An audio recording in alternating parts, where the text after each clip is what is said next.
Coucou, j'espère que vous allez bien.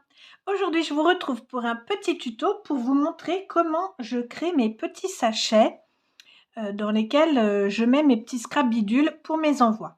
Donc, c'est une question qui m'a été posée plusieurs fois, donc je voulais vous montrer et surtout vous montrer plusieurs techniques parce qu'on n'a pas tout le matériel pour faire ça. Alors, la technique, on va dire, que je préfère, moi, c'est d'utiliser des petits fers à souder, comme ça. Alors, vous en avez plusieurs types. C'est, outre la couleur qui peut différer, en fait, c'est tout bonnement et tout simplement un fer à souder, comme pour lisser les cheveux, hein, sauf que bon, c'est plus petit.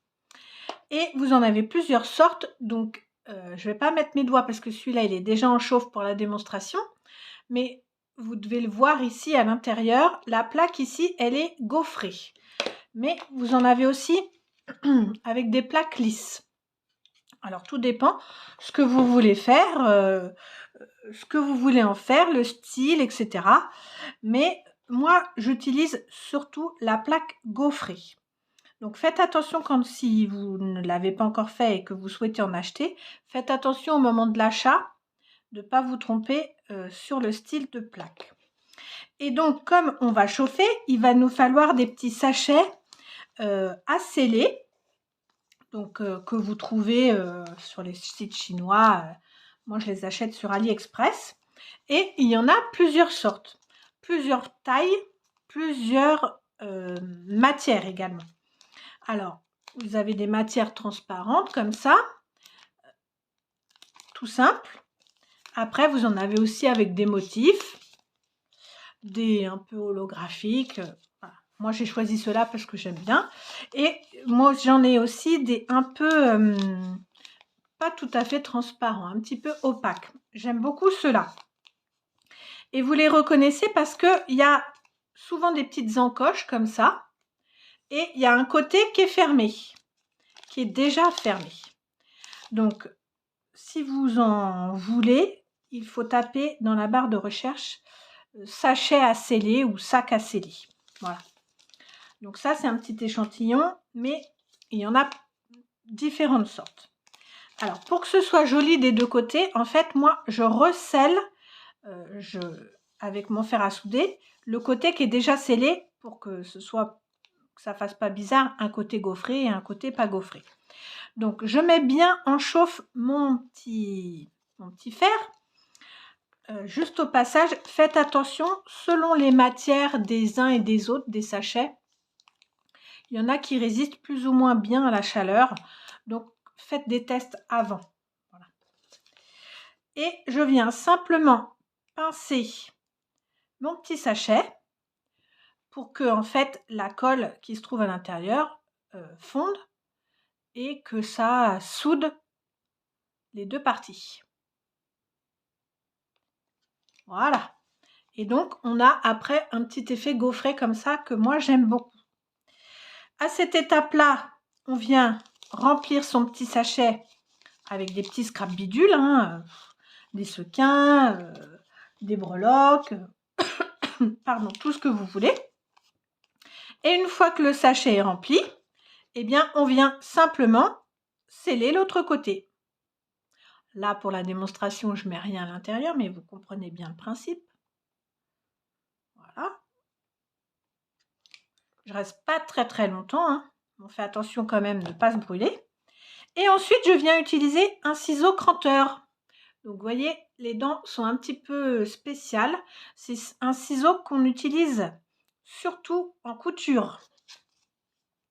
Et je viens simplement retailler mes extrémités pour lui donner un petit côté joli. Voilà. Et voilà, mon petit sachet est prêt. Après, on peut le décorer. Vous voyez, ici, par exemple, j'ai mis un petit tag. Pour mon concours, j'avais mis une petite bannière de chaque côté. J'aime bien ceux-ci parce qu'ils sont un petit peu opaques, pas totalement. Et du coup, ça laisse transparaître un petit peu ce qu'il y a à l'intérieur. Voilà. Et on en trouve aussi, ceux-là, c'est Léa qui me les avait envoyés. On en trouve aussi des deux faces différentes, quoi. Et celui-là, cette face-là, elle est transparente. Là, par exemple, j'ai mis des petits patchs en tissu. Voilà. Donc, voilà pour ces petits fers à souder. Vous pouvez aussi fabriquer vos sachets vous-même en utilisant des feuilles à plastifier. Enfin, oui, je sais pas, oui, à plastifier, on peut dire ça. J'essaierai de vous remettre quelque part là la vidéo. C'est Galou de la chaîne Galou Scrap qui avait fait un tuto justement pour faire des petits sachets comme ça avec ou du papier plastique type pochette transparente, vous savez qu'on met dans les classeurs, ou bien des feuilles à plastifier. Les feuilles transparentes, vous savez, pour plastifier des feuilles normales. Voilà. Faites attention à votre tapis aussi, parce que là, je vois sur mon tapis, il n'apprécie pas trop la chaleur. Hop, parce que ça chauffe quand même énormément. Alors, je vais essayer de ne pas mettre le feu à la maison, quand même. Et je vais vous montrer aussi une autre astuce, une autre technique. Donc là, avec du papier cette fois. Et un petit outil, je vais éteindre ça, un petit outil qui s'appelle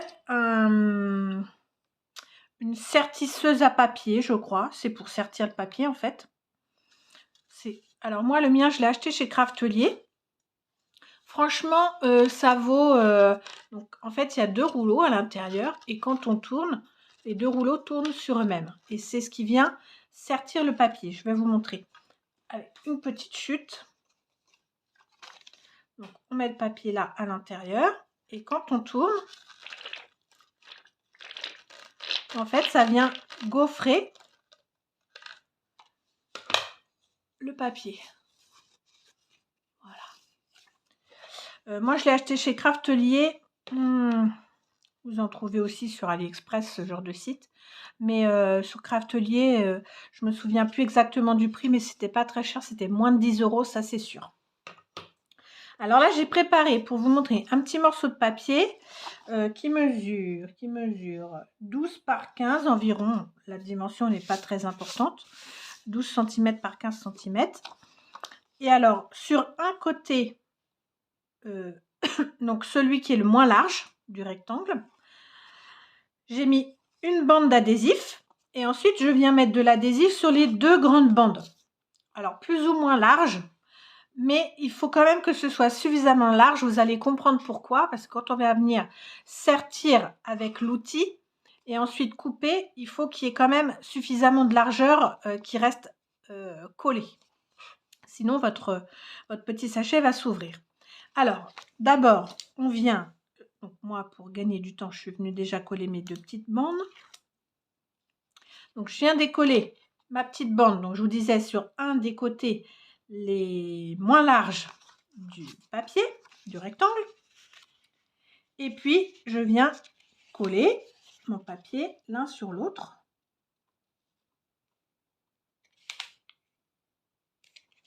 Tout simplement. Voilà. Donc ensuite, on a nos petites bandes qui sont emprisonnées, vous voyez. C'est pour ça qu'il vaut mieux le faire avant parce que le faire après, c'est un petit peu compliqué. Et donc là, je viens décoller mes deux petites bandes de protection. Hop.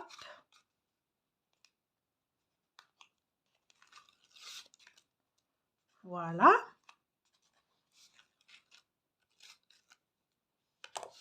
Et je viens adosser mon papier l'un contre l'autre. Alors, essayez, si possible, de ne pas mettre la bande comme ça, pile au milieu. Je vais vous montrer pourquoi après. Donc, je viens faire adhérer les deux parties. Donc, on pourrait très bien en rester là. Mais je trouve que si on passe dans la gaufreuse,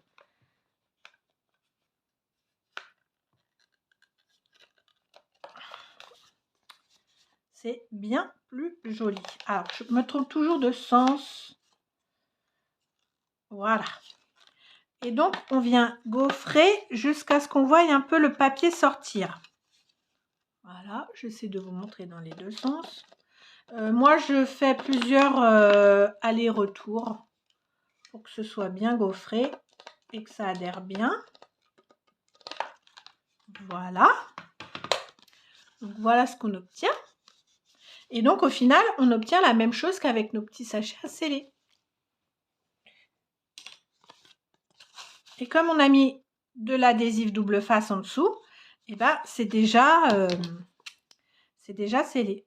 Et donc, on n'a plus qu'à venir découper avec le ciseau cranteur pour une jolie finition. Voilà. Alors, les deux bandes d'adhésif, vous voyez que j'avais mis, ça sert à ce qu'il y ait suffisamment d'adhésif ici pour que le petit sachet reste bien fermé. Et de l'autre côté, alors, donc on vient mettre ces petits goodies, ces petits objets qu'on veut offrir. Alors, soit on vient refaire la même manipulation, donc on se met comme ça bien en face, mais on peut aussi en faire un petit berlingot. Alors, si je veux faire un berlingot, du coup, je viens juste pincer un petit peu là les deux extrémités. Et mes deux extrémités, mes deux petits repères que j'ai faits, et bien, je viens les mettre pile en face. Et du coup, après, on obtient un petit berlingot comme ça. C'est pour ça que je vous disais de ne pas mettre la bande là, le raccord pile au milieu, parce que si vous mettez pile au milieu, et ben ça va se retrouver ici et ça va pas être joli après. Alors, je vous montre le final. Donc, je défais mes petites protections. Tac.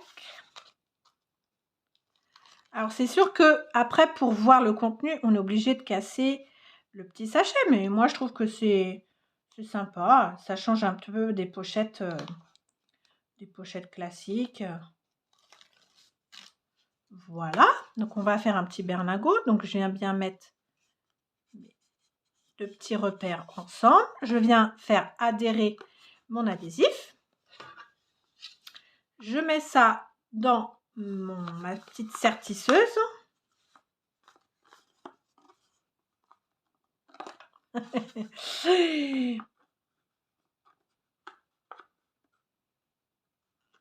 Voilà. Même chose. Je fais plusieurs passages. Ah bah oui, mais si je m'y prends comme un... Alors là, du coup, je suis de travers. On va recommencer. Voilà. Hop. Voilà.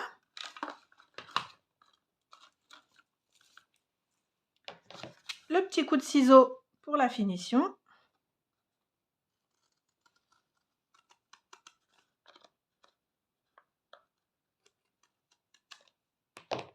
Et voilà.